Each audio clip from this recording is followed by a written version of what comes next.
Okay, you don't need to hear from me, but you will hear from Bruce and Daryl, and we're going to talk about implementation. So more nuts and bolts to get us started this afternoon. So take it away, gentlemen. All right, this is always the tough part as a speaker, right after lunch. You've been warned here now. Okay, so it's going to be a little bit cool for a while just to keep you awake. Okay, not too many people have their sodas. Caffeine, I see a little caffeine. Good, good, she's set over here. Oh, that table in the back, they're set with caffeine. Good, good. How about this side? Okay, everybody's good. All right, good.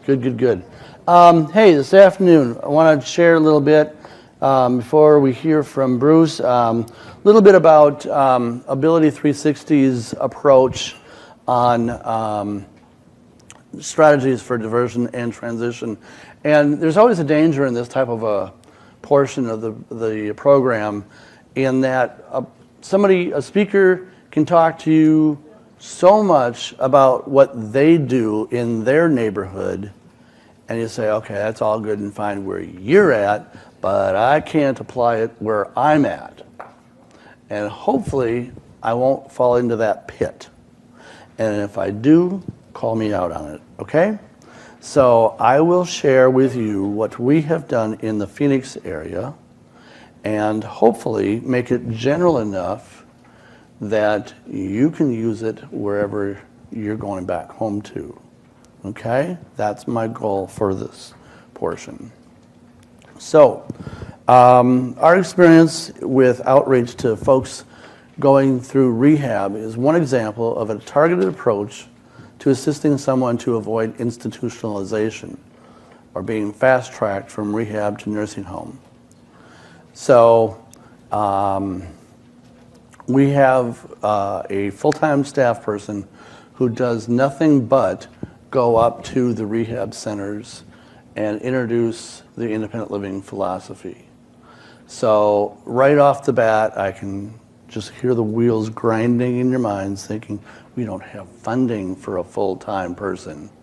Or our community is too small. We don't have rehab centers in our county. Right? Okay, nodding your heads. Okay.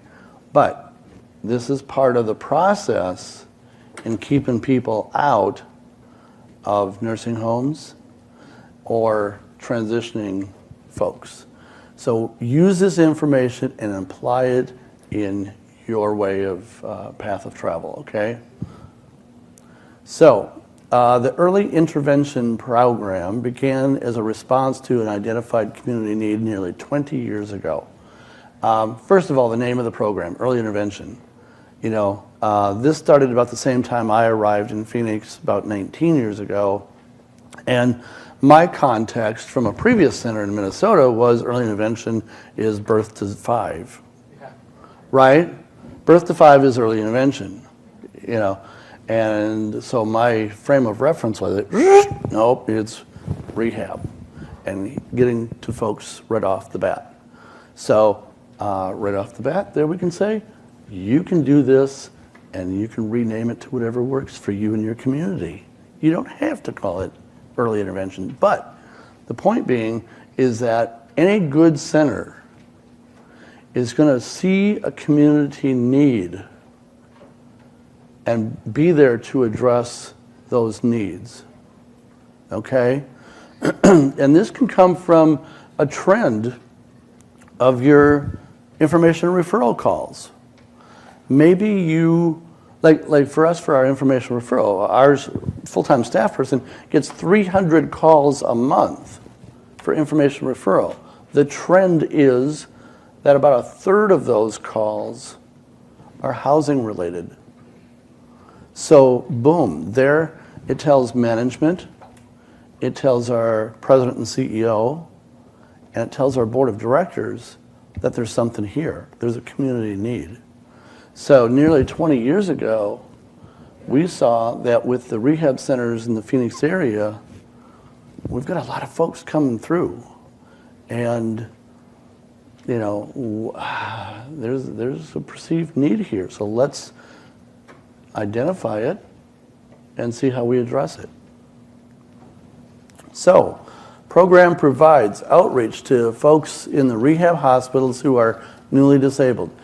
According to our statistics here, 60% of those of the unduplicated newly disabled individuals contacting the program have a spinal cord injury and or a traumatic brain injury. 60%. Okay, that tells us who we're working with.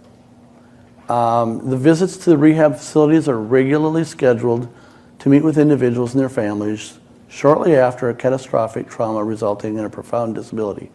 So as we all know, or many of us know, that insurance certainly has changed through the years. And probably 19 years ago, rehab stays were much longer. You know, back in the day, they were probably, what, 3 months, 12 weeks, give or take, maybe more? Okay, now they're probably down to 3 weeks. So, for example, here we sit on August 23rd at the time of this taping. And if you had a spinal cord injury on August 1st, insurance would kick you out of your rehab stay, right? 3 weeks later. Now, if you check back on your calendars to see what you were doing on August 1st, that doesn't seem like a very long time ago. And it's not. It's not that long time. But that's what's happening, is the trend is changing so much. And we also need to realize who we're working with. That's important. So our service area, the program is integrated with services at the medical rehab facilities throughout Maricopa County, which is the Phoenix metropolitan area. The demographics, 70% are male, 30% are female. 49%, or almost half, are between the ages of 31 and 54. Okay, starting to get a picture about who we're working with here. 71% are white, 15% Hispanic, 8% are Native American, which is pretty representative of our population in the area. And 75% are earning less than $10,000 a year, and they're injured and not working. And again, this is a valley-wide program. So this kind of gives a backdrop of the folks that we're working with. And that's really important because in order to meet the needs and be culturally sensitive and understanding, you gotta know who you're working with. Otherwise, you're trying to provide a service that isn't fitting your population, and it's not going to be as effective. Oh, and I should say, of course, it's going to change in your neck of the woods. Okay? The problem that's being addressed, you know, a stroke, an automobile accident, a drive-by shooting, whatever the cause, becoming disabled means losing a significant part of one's physical, sensory, or cognitive abilities. And it can happen quickly, as we all know, right? It impacts the individual, marriages, families, the community, and no one is ever expecting a disability or is prepared to deal with it. You know, when I talk to general community groups, you know, I'm saying, you know, it's August 23rd and you didn't wake up this morning and say, well, let's see, it's the 23rd. I think I'm going to go out and get me a disability this afternoon. You know, you don't plan for it. You don't schedule it, right? Sometimes it just happens. That's part of life. And so how do you deal with it? And as we've said here, it affects not only the person, but the whole dynamics of folks around that person. So these are the problems that are being addressed here in the program.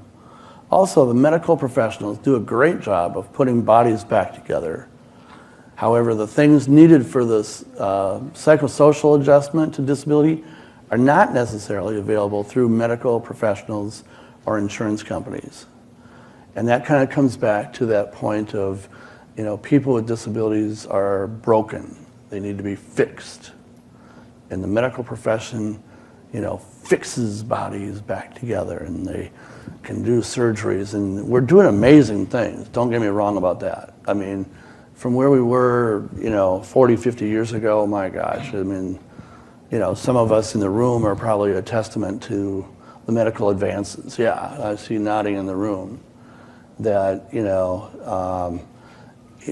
if you, as I say, if you're not born with a disability, like I was, and back in the day, a lot of folks, a lot of children were not even making it, and now kids that are born with a disability, so many more medical advances. If that doesn't happen midlife, maybe it's that car accident, diagnosis midstream, and you all know the aging process. The aging process, the older you get, the more likely you're going to have a disability.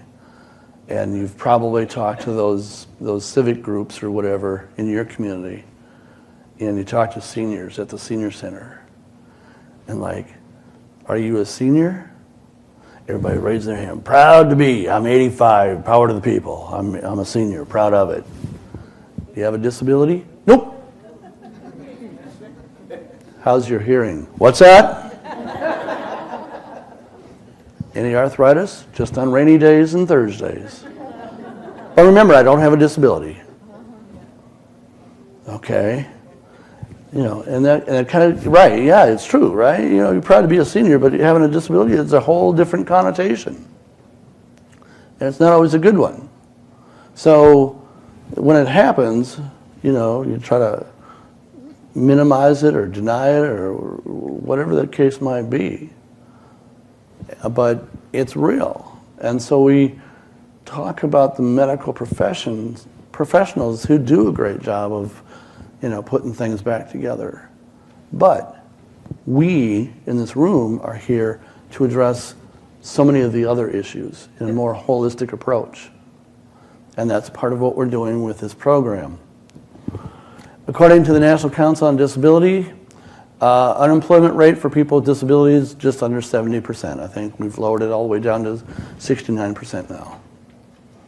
And there's many times where I personally will wake up in the morning and I'm thinking, okay, what makes me so special that I'm among the elite 30% working with a disability? Because I ain't that special. But statistically, I am. And when you talk about the unemployment rates in this country, right now we're hovering at about 4.3, 4.5%. Okay, nationally. If you are a part of a minority group, your unemployment rate is in the teens, 13, 15%. If you have a disability, you're 70%. That has a big impact on who you're working with in the rehab centers, because that you may have been earning a great wage, and all of a sudden injury, you're in rehab, your family income drops significantly, and that impacts you and your family. The suicide rate for people with a spinal cord injury, significantly higher than for people without a disability. Mentioned earlier that life has certainly changed with a spinal cord injury, and a lot of people initially in those first 3 weeks think better dead than alive, and that's why we're here and we go into the rehab centers to say, look, life has changed, it ain't over, it's changed, but now how are you going to deal with it? We can help. The result, many newly disabled individuals often feel unable to cope, become isolated, like they're the only ones going through this. They go through bouts of depression, may get addicted to prescription drugs or whatever, struggle to readjust, experience family turmoil and separation and divorce, and often accept a life on public assistance. Doesn't have to be, but initially that's what they're thinking.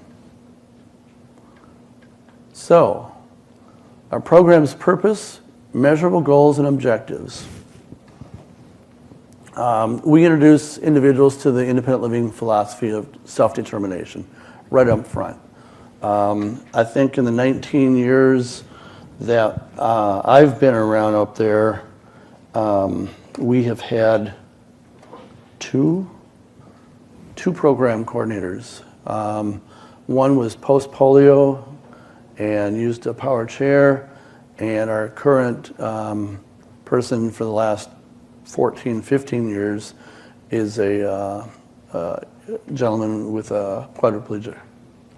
And so when he goes wheeling through the rehab centers, he's living proof that, you know, there's stuff after this. And so it's that self-determination right off the bat. He and others provide the peer support and presents an overview of strategies, resources, and services needed for living with a disability. The great thing about Don is that, you know, he's a good-looking guy. He's independent, has his own home. He has a modified Honda Element, you know, those box on wheels. But it's modified so that he's able to drive. And he fishes a lot, and he's out there, and he shares his story with everybody that'll listen. A lot of times in the rehab centers, he'll even talk about driving, and he'll take people right outside of the parking lot and show them the vehicle. I'm telling you, when that happens, that's powerful stuff. Don is taking his power chair, going to the parking lot with a individual in rehab, and he's coming out there like, that could happen to me. I could do that. You fish yet too? That's sweet. I want a part of that. That opens the door to the possibilities that just talking about it doesn't really resonate. And he's able to show that in real life. So we also provide information and peer support that will increase the likelihood that consumers will adapt to their disability and be diverted from institutional setting back to the community.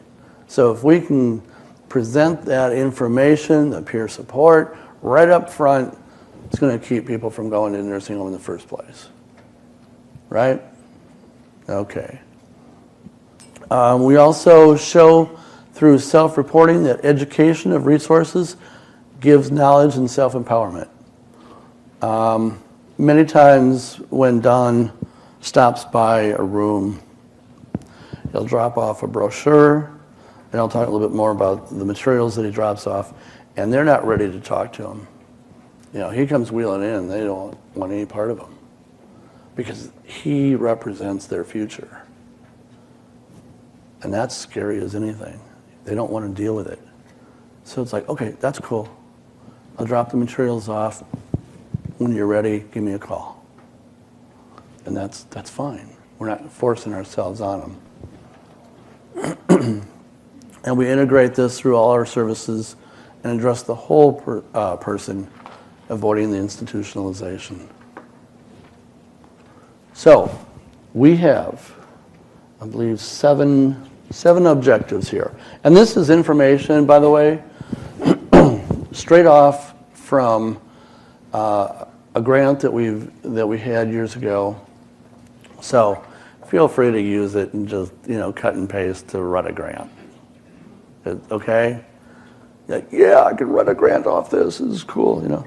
But we used to have, I think I may have mentioned yesterday, used to have funding through our local United Way for part of the funding for this position and program. And this information I'm sharing now with the objectives is a part of that grant. So objective 1, in collaboration with local rehab facilities and extended care facilities, conduct research or outreach meetings and site visits. So we develop the relationship with staff at the rehab centers. And I don't care really If you're in a major metropolitan area or a small community, relationship building is huge. And, you know, I hate it, but it's true. It's not always what you know, it's who you know. And if you can go in as a representative of your center and develop a rapport with people, that goes a heck of a long ways. It really does. So you go out, do the outreach meetings, you talk about the program, the benefits, the whole 9 yards. Objective 2 is to introduce the IL philosophy, independent living philosophy, to newly disabled individuals. Again, no-brainer. Objective 3, to facilitate peer mentor matches. Not only is Don a great representative of our center, but also the numerous volunteer peer mentors that he has at his disposal to go out and meet with people. It could be matched based on gender, on maybe where they're planning to relocate, maybe on their interest. He matched a couple people up who had a fondness for horseback riding. And that was a great match because that was their point of connection. So you never know what it can be. Objective 4, assist Ability 360 volunteer coordinator Don Price to recruit, train, and oversee new peer mentors.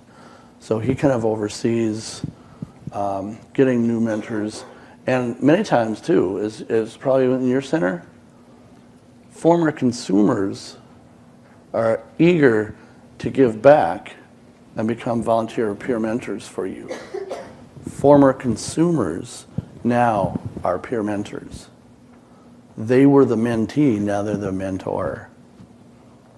And I'm telling you, it's just like an extension where there's only so much you can do as staff, but if you can get peer mentors out there and be an extension, absolutely. Recruit them. Really build that network. Objective 5, conduct follow-up surveys post-discharge to assess and evaluate adaptation and community integration and re-intervene where appropriate. Follow-up surveys, I'll be quite honest, we have a goal, we have annual goals, but they are tough. They're tough in that once a person moves out, you're not always able to follow up and see where they went. You don't always get that information. They may stay in the area. They may move out of state and move back home. You're not always sure. And so having that information can be very, very difficult to gain. And so that's one area that we continually struggle with, but do the best we can to do the follow-ups so that we can evaluate how we're doing. Distribute copies of our Disability Survival Guide. I think that's a fairly recent website. Just rather than writing all this down, just go to ability360.org and you can look at resources. And resources will have our Disability Survival Guide. It's information that's generic enough that anybody across the country can use about a disability. But then at the back section, we happen to have a number of pages of local common resources so that this survival guide can be handed off and the person can use that. And as I say, if he hands that off, they may not want any part of it right now. But if they can tuck it aside and say, okay, I've got some materials here, I'll take a look at it later. It may be in a couple days, it may be when they get home. But that guide, that survival guide, really gives them a good backdrop and some resources, common resources that they'll probably need and benefit from. So I would say, take a look at that. use what you want in your community, put your resources in there, and maybe spend the money to develop your own localized disability survival guide. And if you have any questions, obviously give us a call on that. But why try to reinvent it? Part of it's already there. Okay, yep. Objective 7, participate in civic commission, committee, councils, and other community-related organizations, meetings that focus on disability issues. So Don also is a member of the Phoenix Mayor's Commission on Disability Issues. He is on the Spinal Cord Injury Association of Arizona board. He facilitates a men's group that is open to all men who have any type of disability. He's out there involved. That's my point. So get your folks out there and plugged in, because that's another way to get interest, and also when you have consumers, get them interested as well in the community. Building the program. So establish relationship with the rehab centers, case managers, occupational and physical therapists, and the rehab directors. Again, relationship building. One thing I want to say at the outset on this slide is it's changed a lot. It being access to information about patients. Back in the day, because we had good relations and staff knew that we had a good reputation, we're not just soliciting stuff willy-nilly, but we were legit. They would give Don the census list for that day. It would have the patient's name, their room number, the whole bit.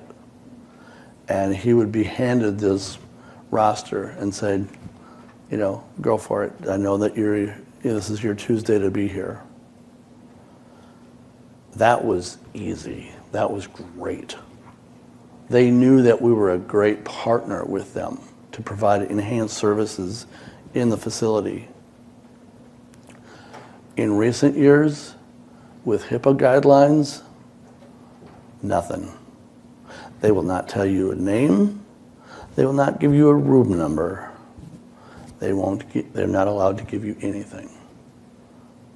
But we have the relationship still established that he can still roam the halls. But the HIPAA guidelines, as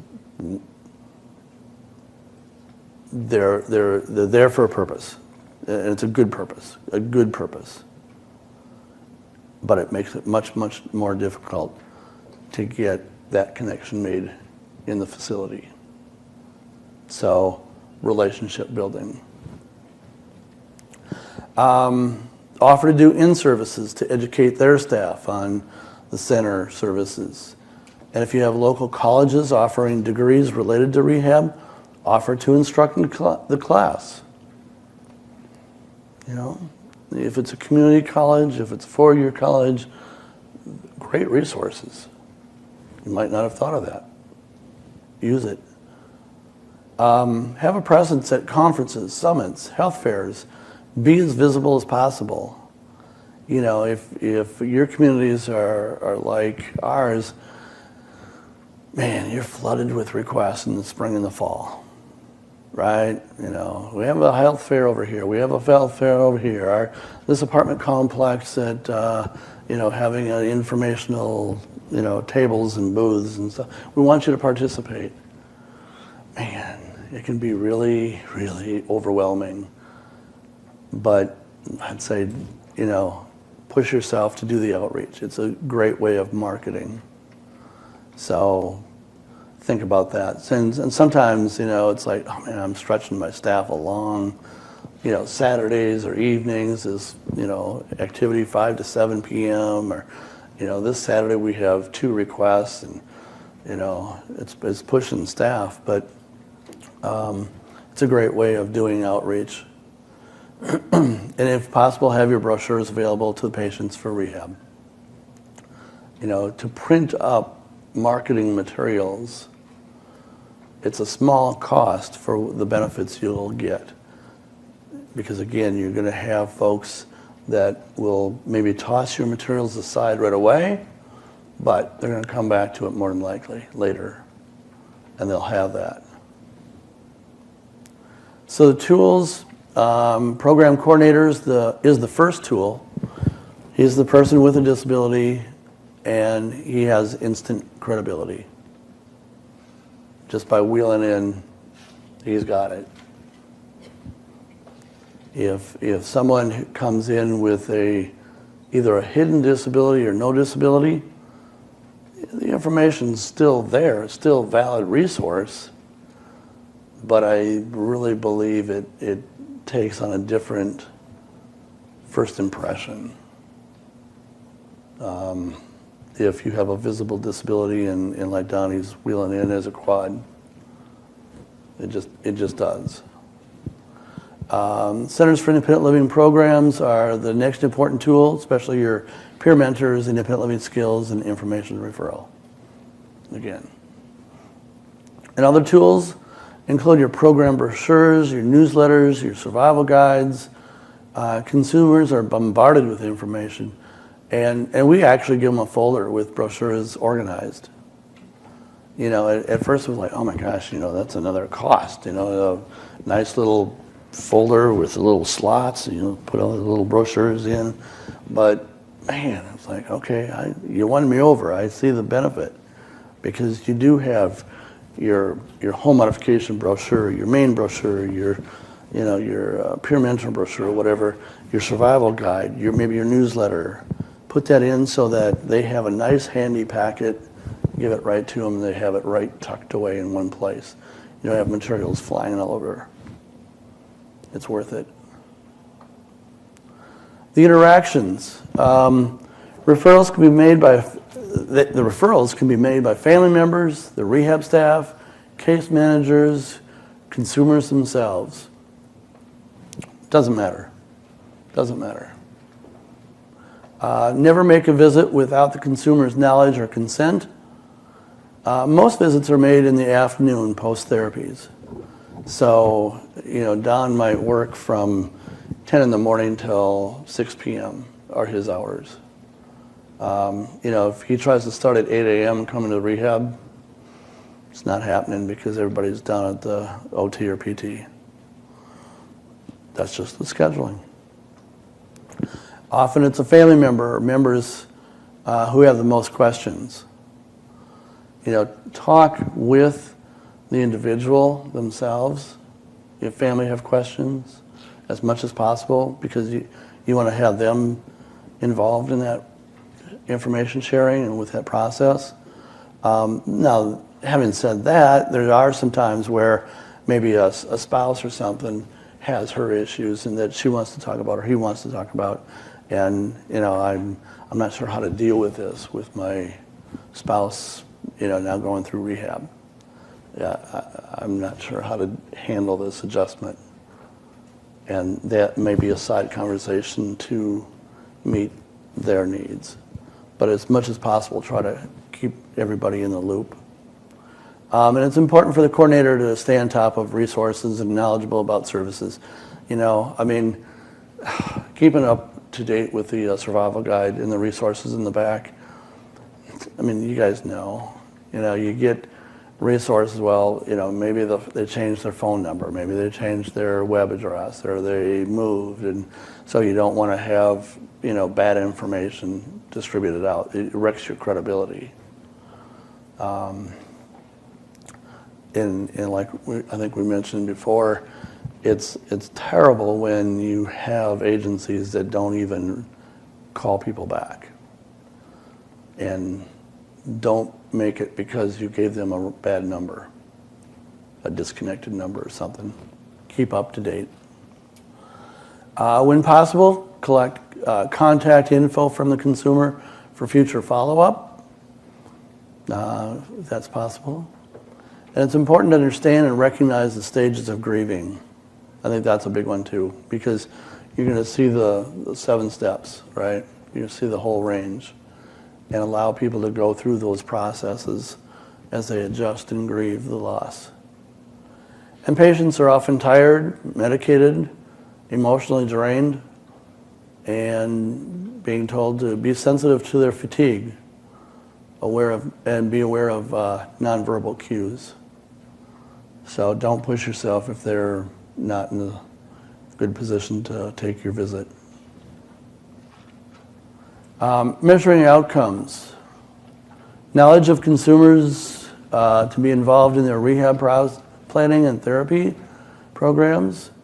The more involved that folks are in their program, the faster and the better that they're going to go through the rehab process. If they're just lackluster and not into it, it's going to be a slow, painful process in comparison. Encouragement to be actively involved in focusing on their future. Tracking individuals returning to a residential setting.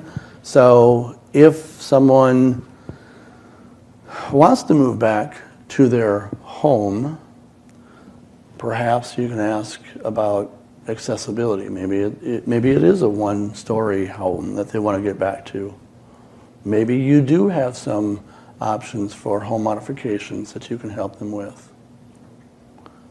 It's a lot better than going to a nursing home first for that transitional temporary stay for 8 years. And observe proactive self-advocacy skills. Self-evident on that one. Is some of this making sense? Okay. Methods to gather and collate measurable results. So regularly scheduled visits to the rehab meetings or units to meet with rehab staff for referrals to newly disabled individuals and families. So we track the number of visits to the staff, number of visits with unduplicated consumers, and I'm just throwing out the number, but Don meets with between 550 and almost 600 people a year, unduplicated count. So, in a 12-month period, you're doing 550 to 600. That's quite a few individual folks. And it may be just a one-time visit, but nonetheless, we're giving them the information. We track one-on-one meetings with the individuals and their families, often weekly visits while they're in rehab. Again, he has kind of a schedule that he's built in as to which day he's going out to which facility. And he has to do it pretty frequently because of those short-term stays now. So he needs to pump himself out there regularly to all of them so that he doesn't miss someone through a 3-week cycle. So plan yourself accordingly with that. Regularly scheduled discussions with rehab staff to review and assess intervention and to identify specific issues that need to be addressed. The staff at the rehab units view our activity as an important adjunct. They really do. We've proven ourselves. It's maybe like a new grant. They might give you a seed money and you have to prove yourself. And then you can build from there. Well, same thing here with the relationship building. Facilitating focused discussions on particular aspects of independent living philosophy and support group meetings. So we've been asked to come into some of the rehab facilities support groups and be a presenter, talk about our programs, the peer mentoring, the whole 9 yards. And conduct those follow-up surveys, like I say, at regular intervals. And those are, quite honestly, they're real tough, but we do what we can. The program uses a 3-pronged collaborative partner approach. So the program, number 1, is completely integrated with our other independent living programs. So it's not a standalone little silo over here that Don is doing by himself. he is working with the other programs, peer mentoring, independent living skills, information referral, home modification, the home care, attendant care program, the whole 9 yards, even employment and benefits. Okay, so I mean, it's really easy if your staff are working, or if you're working in a silo, and you say, this is my program, this is all I do, and I don't do anything that diverts from it. I don't do that program, I don't do that program, I only do this. That's easy. That's easy, folks. It's much more difficult when you say, I'm aware of this program, I know about the eligibility here, I work with my coworker on this program together with the peer mentoring. You know, Elizabeth and I are good teammates.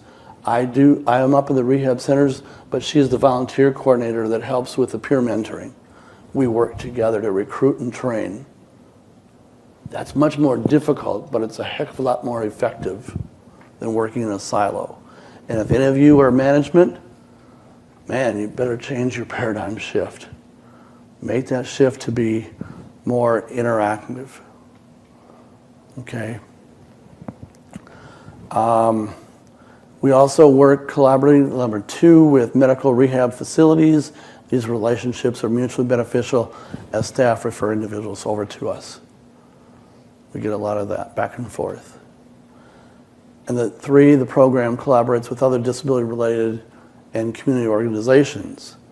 And many times that can be a disability-specific organization.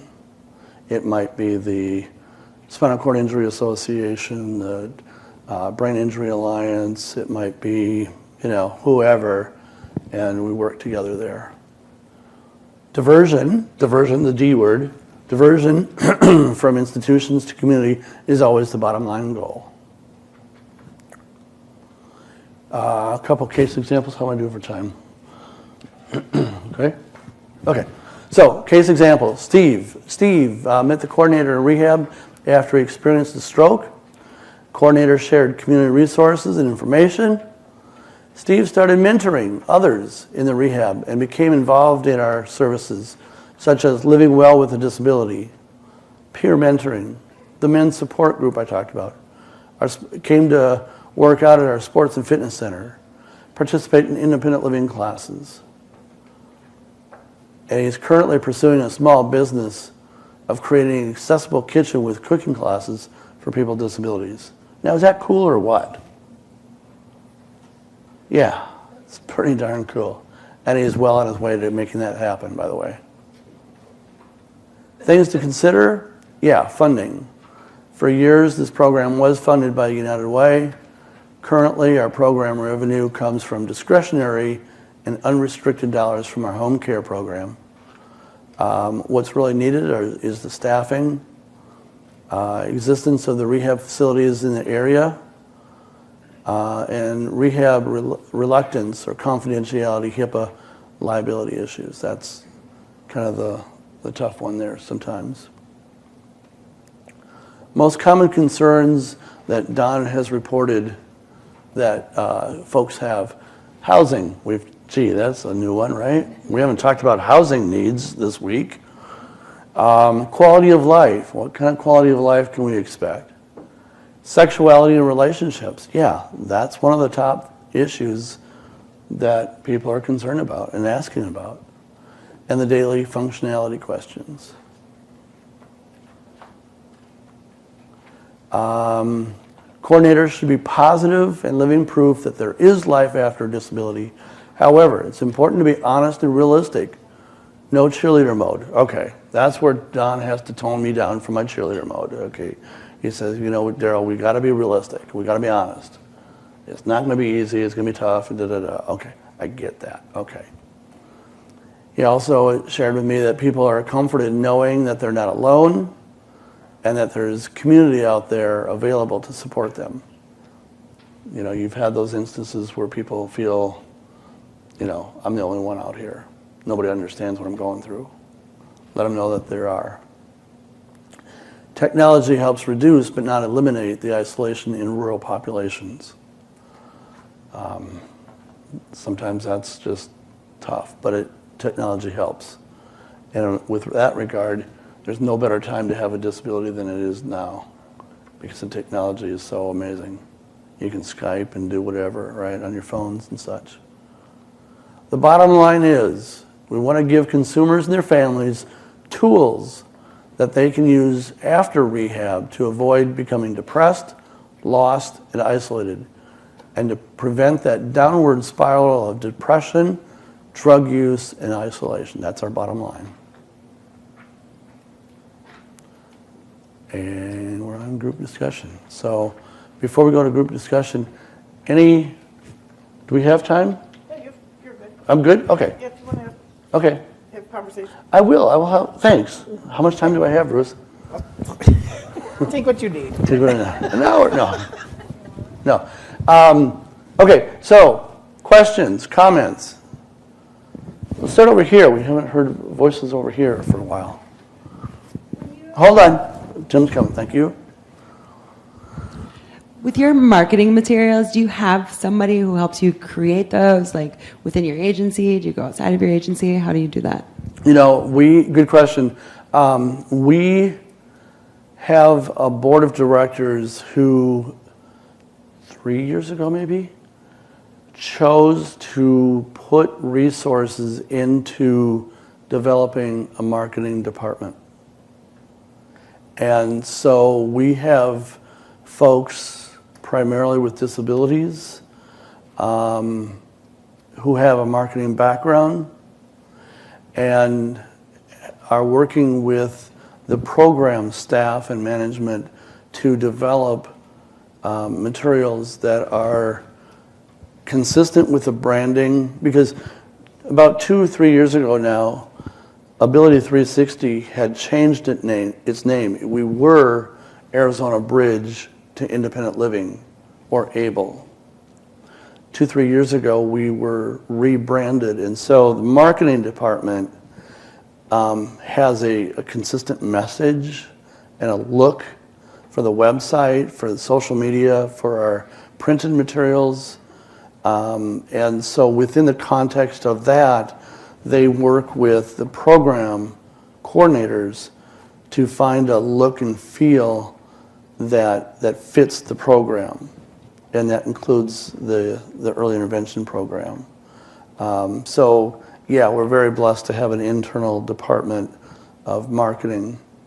But I would say, even if your center doesn't have that luxury, hopefully you can find someone in your community that maybe you can contract with that can give you a good perspective to really get that IL feel that your center specifically is looking to put out to your community. Good question. Thank you. Yeah. So you and Bruce both have very large centers, and my question goes back to the siloing. And how do you address making sure that your different departments really do understand and know what's going on in the other departments? And I don't think that's just an issue with a larger center, but with smaller centers it can be an issue because people are busy. And I just want to get your take on how you address that. Yeah, I worked for a smaller center and did my graduate internship at an even smaller center before that. And it's the direction that management and the board brings. If management and board bring the philosophy of working together, then they promote that through staff training, staff in-services, individual conversations, but really promote the idea of communicating with one another. Because you're right, it's so much easier to work in a silo. And not to say that we have it down pat, because there's probably more siloing that happens than I really want to admit. We have a staff of about 130.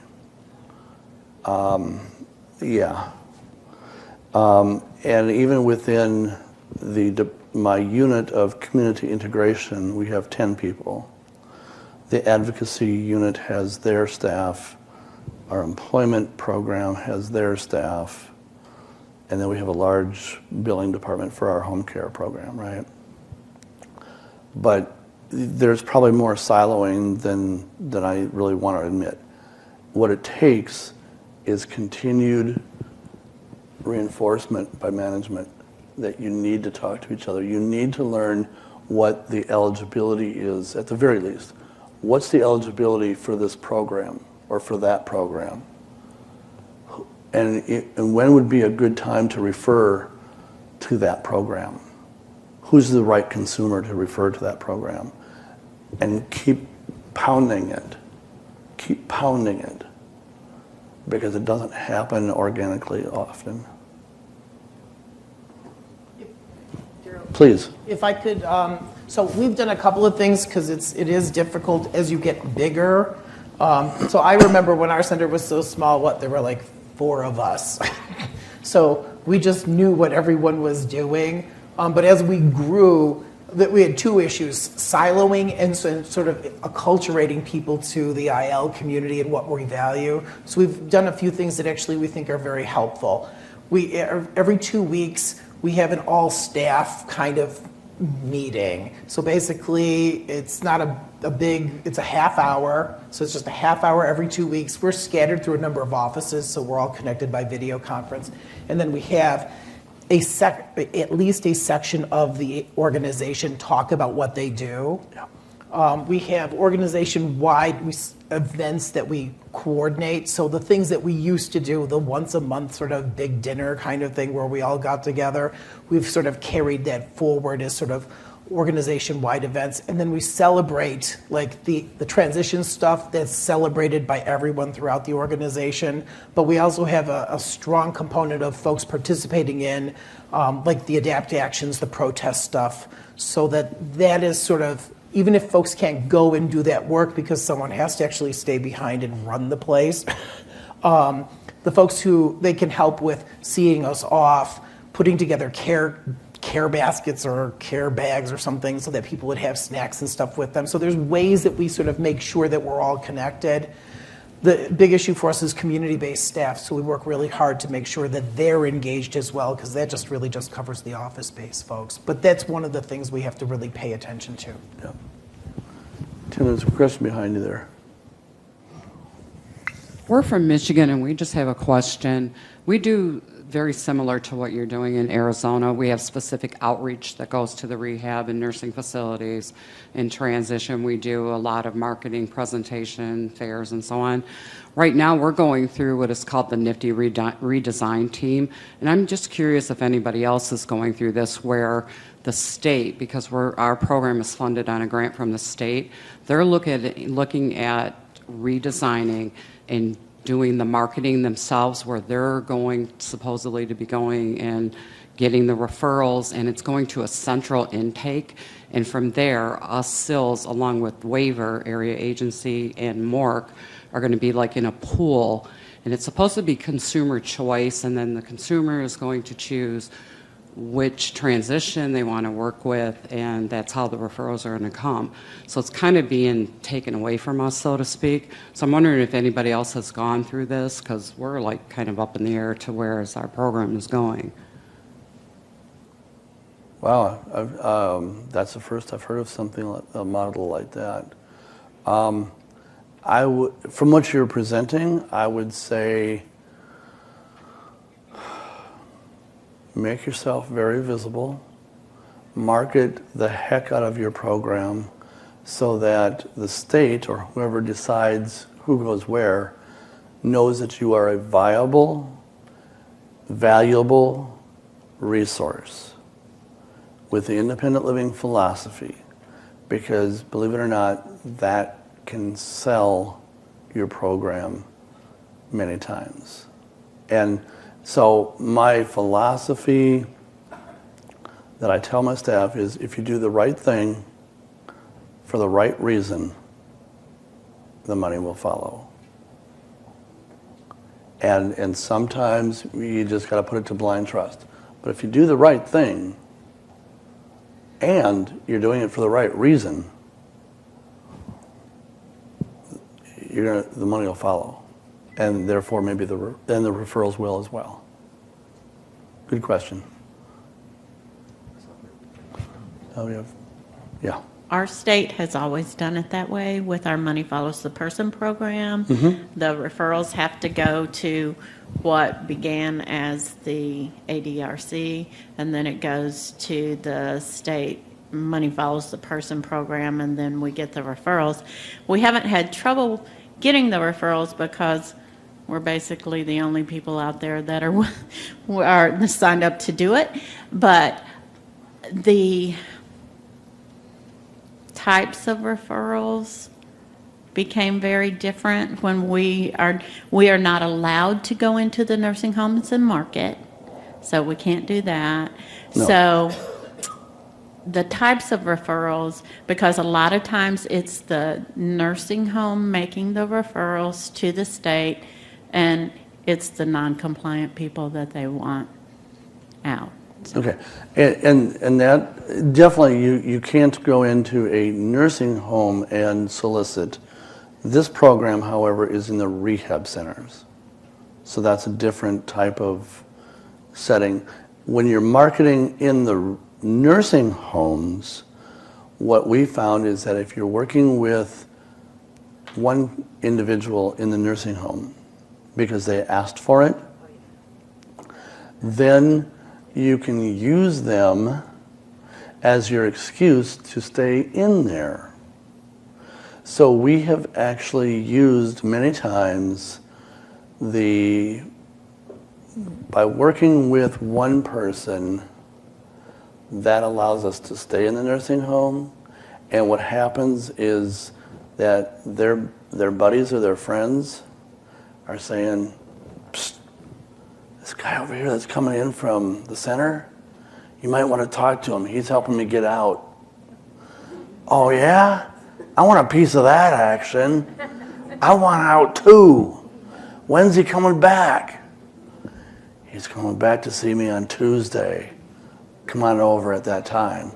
And we use that, right? And Rocky gets us in there, right? He helps us get out. So that's a great way where, we can kind of string one person into the next person and the next person. And it's totally legal. We're not in there soliciting. We're in there because someone has invited us to visit with them. So we work with Rocky and his friends.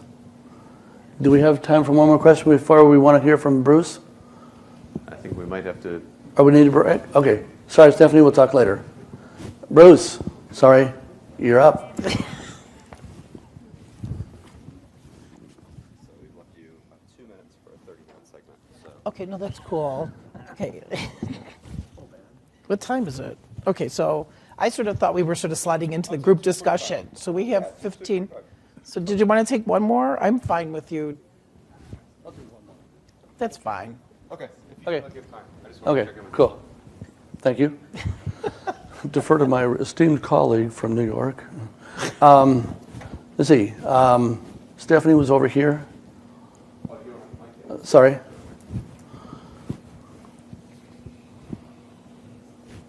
So I would like to share this.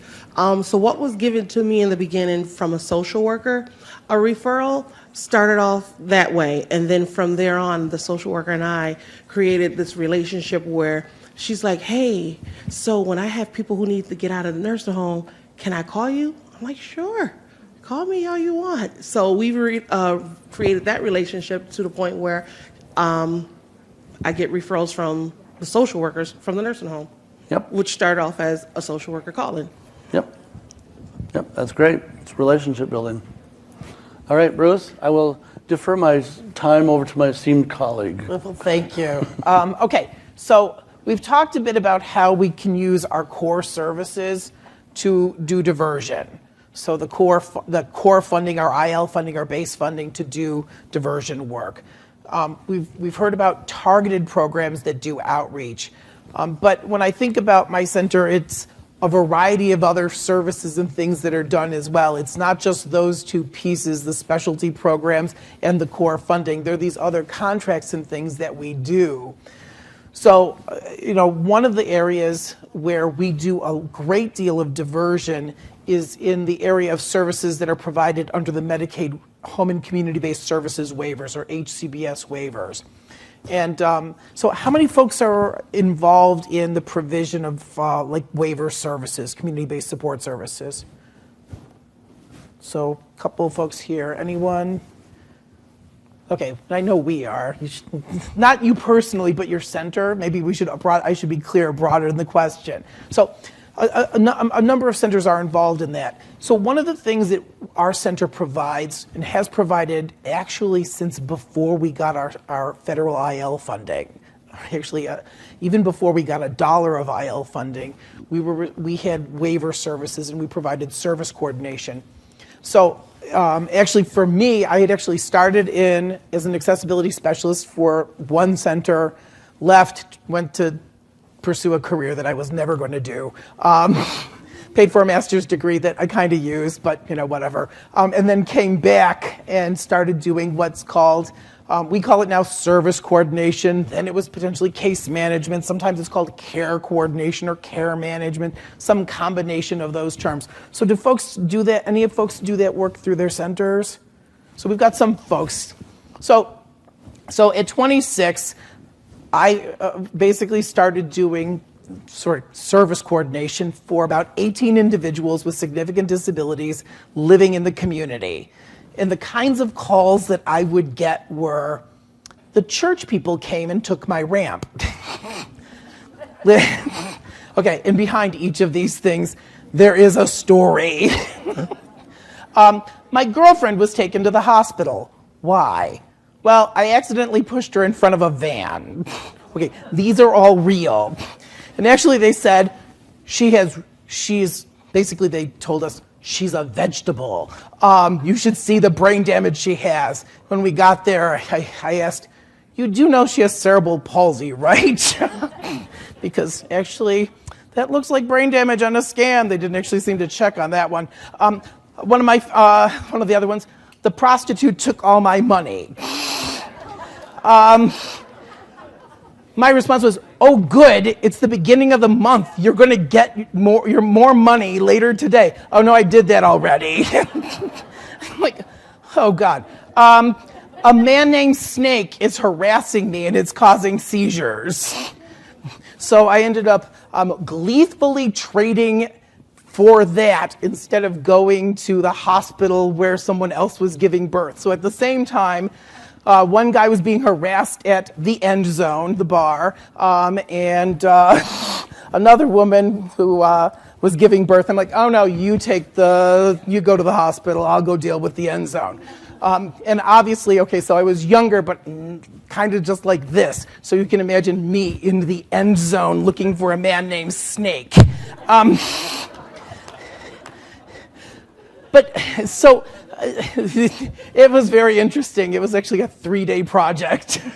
So the thing is, okay, so I really actually have to say those years of the work, doing that type of work, really solidified me because I had a great boss who understood independent living, and although we weren't technically a center for independent living, she totally got it. And we did everything from that framework. And we took, although those were dollars that were very traditional, and obviously other people who were doing those kinds of services didn't tend to get these kind of calls because their people were all locked up in residential facilities. It was a great opportunity for me to learn the resources under someone who knew a great deal. But embedded in a lot of these calls were diversions. And often hospitals were a significant point where we would be ending up dealing with diversions. So rather than being, just sticking with sort of the funny story side of it, there's a situation where an individual, even a very simple thing. So we were working with an older individual. She had cerebral palsy, motorized wheelchair user. So I don't remember how old, but an elderly woman. So she gets the flu.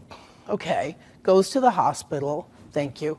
What happens when you get sick? You get weak, right?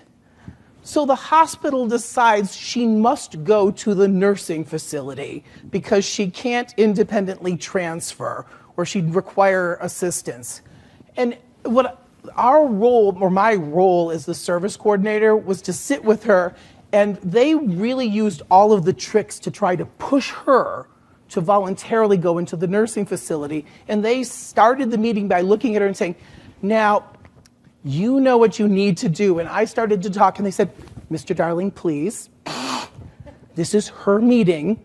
Let her talk. And she reaches over and she grabs my hand and she starts squeezing it because, she's so fearful about losing her services and support. So in this setting, just being a disagreeable bastard for about an hour and a half meant they eventually gave up and said, you know what, we'll reconvene. Thank God it was a Friday afternoon on Monday, which gave her the weekend to get better. And then by Monday, she was able to basically go home with services and supports, and it was fine. But this is a very classic kind of diversion. It was funded through the Office of People with Developmental Disabilities, and I was a service coordinator. It would be a very classic kind of thing that we could now document and do this sort of way. There are other services and supports, in-home support services. So sometimes they're called home and community support specialists, habilitation specialists, independent living skills trainer, community support staff. Are folks familiar with those? Okay, so do we have those through our centers?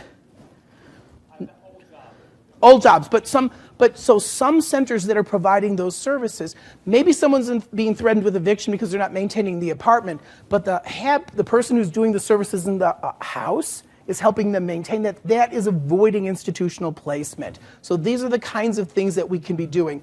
The thing that we have to look at is how we potentially track and document this. So, in sort of separating out the issues of this is actually a situation that could have resulted in institutionalization from this is kind of the daily grind of service coordination of, issues per day. So for us, so one of the things that's helpful though here, when you're looking at those array of services, everyone you are serving meets the level of care for institutionalization because it's a waiver service. So there is really no question in your mind whether or not it's possible for these people to end up into an institution. Seriously, what was it? One hole in your butt, or there's a couple of things, and boom, they would end up in an institution. So basically, these services are designed to do that, but the work that you do on a day-to-day basis can actually be considered diversion. In thinking about this, how do you track these things? So in New York, we have a very significant incident reporting process where we track, I get notifications, everyone who goes into the hospital, all these types of things that pop up. One of the things a center can do is figure out how to dovetail those systems into the tracking systems. So just like we dovetail the goals that are in service plans and whatever the plans are, there's a whole series of them, how we dovetail the goals, tracking those and reporting those out through the federal reports that we do. We now can potentially add this additional piece that looks at, are these types of things that we're dealing with situations that we're avoiding institutionalization? Is this a specific incident that we can track? One of the great things about using this model for the centers that are engaged in it is it's really practical, concrete information that can turn into case studies, information that we can use to market the role that centers have in actually supporting folks in the community. And we can mix these in with some of the general IL stuff that we're doing to show sort of a breadth of service across folks. All right. Now, some of these services may actually be funded through a managed care organization. We're not to that point. Any folks doing services through an MCO? Of course. Our trailblazer. Oh, Maureen. Oh, cool. So, all right, so we've got a number of folks who are doing that. So we'll come back to that topic in terms of potential funding tomorrow, and I might end up calling on you all to help talk about some of that. But that just sort of summarizes, beyond just the core services and some of the specialty programs that we're doing to do outreach for diversion, we need to look at these other contracts that we provide and that we're part of and how we can dovetail those in as well. All right, with that, Tim, I don't know where I am in terms of time, but 5 minutes early. All right. Any questions? If we've got 5 minutes, I'll ask for it.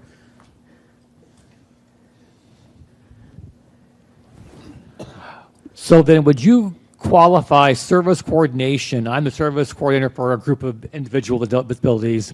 I get a phone call and I fix the problem which keeps you out of long-term, like the flu woman.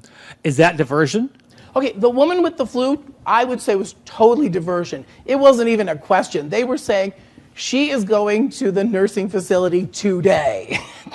You know, all they needed to do was bully her into saying yes, and she was going to be in there. So that was very clearly, in a lot of these situations, you know, you could argue that the church people taking the ramp, they were actually trying to be helpful. It resulted in approximately 8 hospitalizations.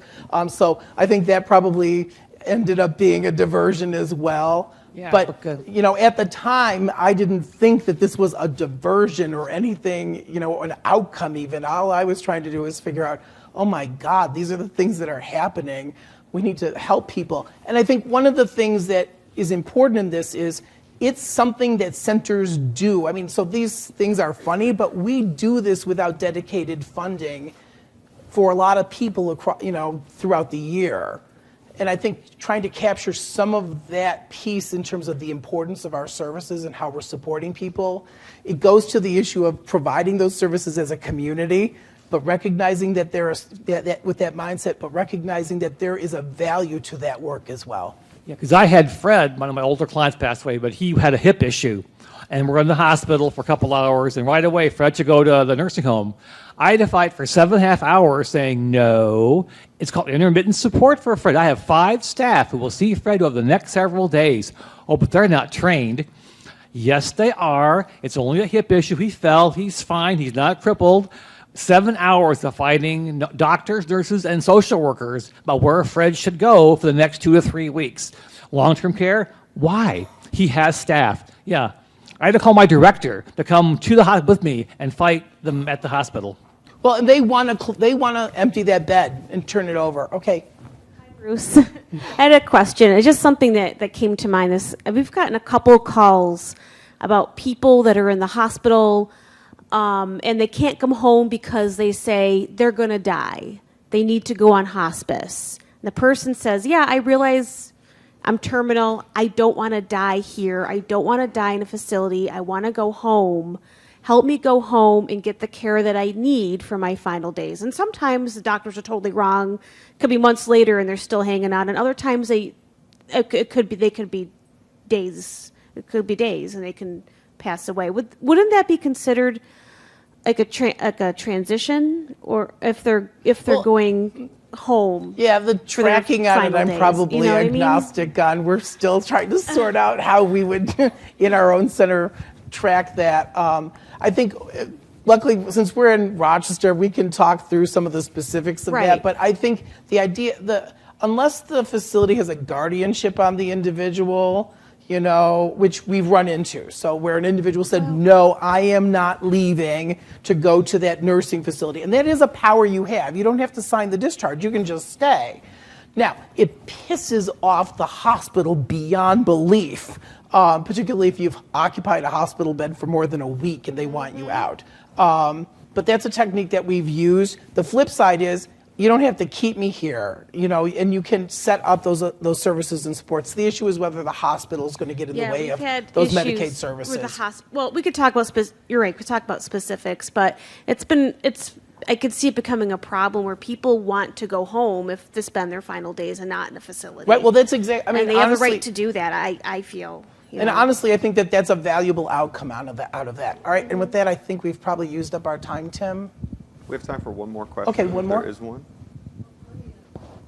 Sure. In most places, there is in-home hospice. Hospice doesn't mean you have to go to another institution, and you can push for that as an advocate with that person, and you can often get that result. Right. I think that's pretty straightforward, actually.